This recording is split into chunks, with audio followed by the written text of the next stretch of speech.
Hello friends, स्वागत है आपका हमारे यूट्यूब चैनल फैंटासी ब्लास्टर्स में।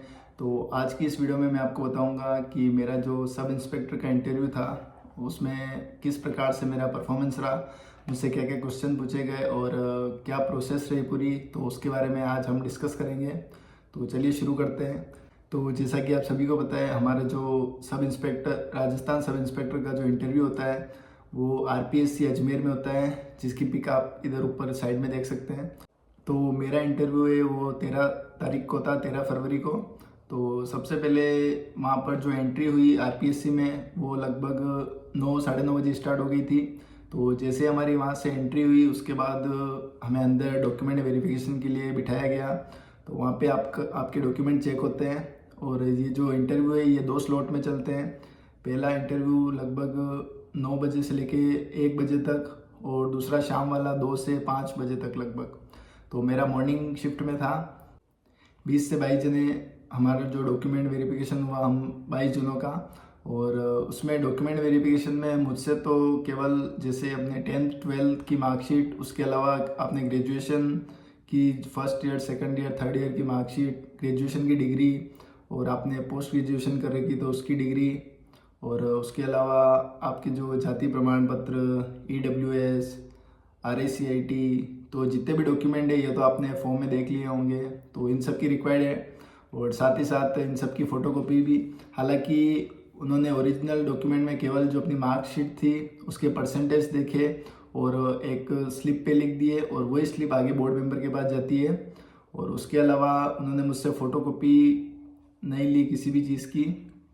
और देन फिर हमारा इंटरव्यू स्टार्ट होता है। और इंटरव्यू स्टार्ट होने के बाद लगभग मेरा 4th नंबर में इंटरव्यू था। मेरा इंटरव्यू जो है वो संजय सर के बोर्ड में था, जो कि RPSC के चेयरमैन भी हैं। तो जैसे ही मेरी वहाँ एंट्री हुई तो 4 बोर्ड मेंबर मेरे सामने थे। एक तो संजय सर और उनके अलावा एक साइकोलॉजिस्ट मैम थी और एक IG रैंक के कोई पुलिस ऑफिसर थे और साथ ही साथ एक लॉ के मुझे विशेषज्ञ लग रहे थे।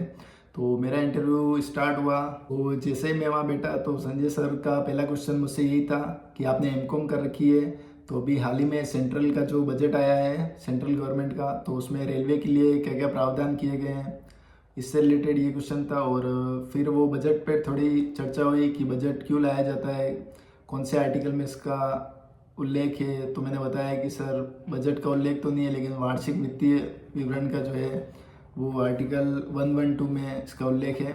और उसके अलावा फिर वो बजट पे ही चला कि इसका मेन डेफिनेशन क्या है बजट की। और साथ ही साथ उसके बाद टैक्स स्लैब पर आए वो, क्योंकि मेरा बैकग्राउंड MCOM था।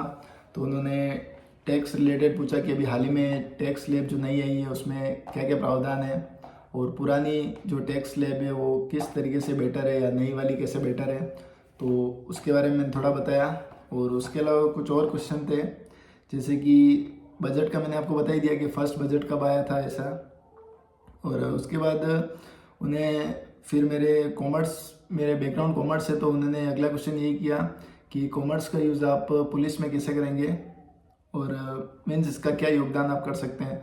तो मैंने बता दिया कि कॉमर्स में जैसे हमारा एक सब्जेक्ट होता है जिसमें बिजनेस एक सब्जेक्ट है, उसमें लीडरशिप क्वालिटी वगैरह बताई जाती है। तो मैं अच्छे से एज ए लीडर टीम को मोटिवेट कर सकता हूँ। और साथ ही साथ उनका अगला क्वेश्चन फिर यही था कि मान लीजिए आप किसी थाने में SHO हैं, तो आपके थाने में कोई केस हो गया है तो आप कैसे वो कोऑर्डिनेट करेंगे।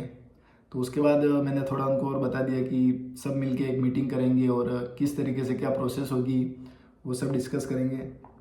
नेक्स्ट क्वेश्चन था कि मान लीजिए आपके सामने कोई 10th क्लास का बच्चा है, तो आप उसे कैसे मोटिवेट करेंगे कि आप कॉमर्स लें।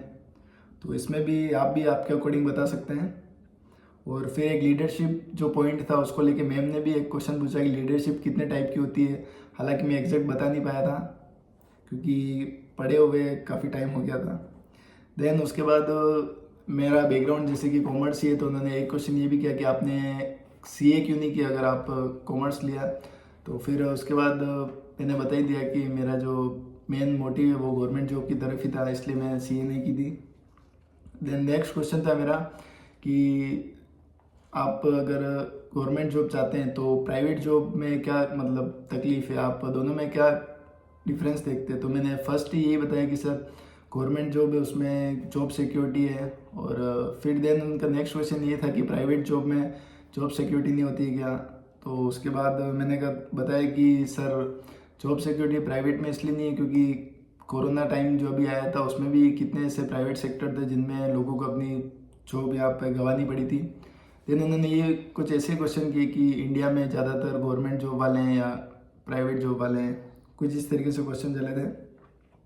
देन जो मैम थी एक साइकोलॉजिस्ट, उन्होंने पोक्सो एक्ट के बारे में पूछा था, वो भी मैंने बता दिया। देन सेक्सटोर्शन के बारे में पूछा और एक आर्थिक अपराध किन्हें कहते हैं ये भी पूछा। और उसके बाद जो आईजी रैंक के जो सर थे उन्होंने पूछा कि हाईएस्ट रैंक ऑफ पुलिस में हाईएस्ट रैंक क्या है। तो आप सभी को पता ही होगा कि डीजीपी होती है। देन उन सर ने ये भी पूछा कि एक एसएचओ है तो उनको किससे ऑर्डर मिलते हैं। तो मैंने ये बोला अगर एक एसएचओ सब इंस्पेक्टर है तो उसे सर्कल इंस्पेक्टर से आदेश मिलेंगे, और अगर एक सीआई है तो सीआई को यहाँ पर डीवाईएसपी से जो है कमांड मिलेगी। देन उसके बाद उन्होंने मेरी हॉबी से क्वेश्चन किए क्योंकि मेरी हॉबी क्रिकेट खेलना है।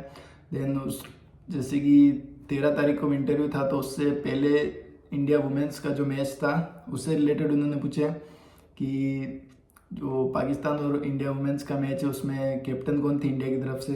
तो हरमनप्रीत कौर कैप्टन थी। देन उसमें मैन ऑफ द मैच किसको मिला, तो मैंने कहा रोड्रिगस को मिला। वो किस स्टेट की है, तो मैंने कहा मुंबई स्टेट की। और उसके अलावा फिर क्रिकेट से कुछ और क्वेश्चन भी पूछे उन्होंने, जैसे कि बॉर्डर गावस्कर ट्रॉफी भी जो चल रही थी तो कितने मैच की सीरीज़ है, कैप्टन कौन है, वाइस कैप्टन कौन है, अभी तक कितनी बार खेली गई है, और इसमें कौन इंडिया, जैसे कि इंडिया 7 बार जीती है लगभग, ऐसा कुछ मैंने पढ़ा था। तो इससे रिलेटेड यही पूछे क्रिकेट से रिलेटेड। हालांकि क्रिकेट में मैंने अच्छे से आंसर दिए क्योंकि मैं तैयार करके गया था।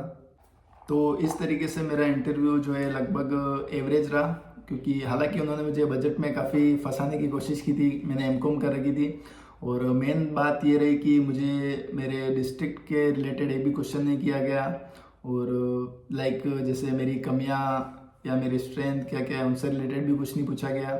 और साथ ही साथ पुलिस के बारे में भी इतना डीप नहीं पूछा गया, लगभग नॉर्मल चीज़ें पूछी गई थी। मेरा पूरा जैसे कि कॉमर्स बैकग्राउंड था तो पूरा एमकॉम पे ही चला। तो अगर आप भी किसी स्ट्रीम में हैं, लाइक आपने कुछ भी कर रखा है, तो ग्रेजुएशन पे आप अच्छा फोकस कर सकते हैं। और साथ ही साथ पुलिस से रिलेटेड तो नॉर्मल क्वेश्चन ही पूछ रहे हैं, और मेन आपकी जो स्ट्रीम है उस पर आप ज़्यादा फोकस करिए। और हॉबी वगैरह भी आप देख लीजिए, अगर आप मेंशन करना चाहें अंदर कर सकते हैं। हालांकि बोर्ड मेंबर के पास अपनी हॉबी पता नहीं होती उन्हें, अगर आप आगे से किसी क्वेश्चन में उनको बता दें कि सर मेरी हॉबी ये है, तो वो उस पॉइंट से आपकी हॉबी पे आ जाएंगे। तो इस तरीके से मेरा इंटरव्यू रहा। और इंटरव्यू में मेरा ड्रेस कोड क्या था वो आप इधर ऊपर साइड में देख सकते हैं। तो इंटरव्यू के लिए टिप्स मेरी ये है आपसे कि अगर आपको कोई क्वेश्चन नहीं आता है तो आप डायरेक्ट मना कर सकते हैं, आप उसका गलत आंसर देने की कोशिश ना करें। और आप चाहें जितनी बार सॉरी सर बोल सकते हैं, इसमें आपको वो कुछ नेगेटिविटी नहीं दिखेंगे। हालांकि जो एनालिटिकल क्वेश्चन होते हैं उसमें आपको सॉरी नहीं बोलना है, जो फैक्ट वाले क्वेश्चन होते हैं उनमें आप सॉरी बोल सकते हैं। और बस यही है कि वो आपका कॉन्फिडेंस ही चेक करते हैं, आप पूरे कॉन्फिडेंस से जाइए तो आपको कोई भी नेगेटिविटी नहीं रहेगी और आप अच्छे से अपना इंटरव्यू दे पाएंगे। तो ये था मेरा इंटरव्यू एक्सपीरियंस। अगर आपको कुछ और भी पूछना है तो आप नीचे कमेंट, इस वीडियो के नीचे कमेंट कर सकते हैं, मैं आपको रिप्लाई कर दूंगा। तो चलिए मिलते हैं किसी और नेक्स्ट वीडियो में। Thank you.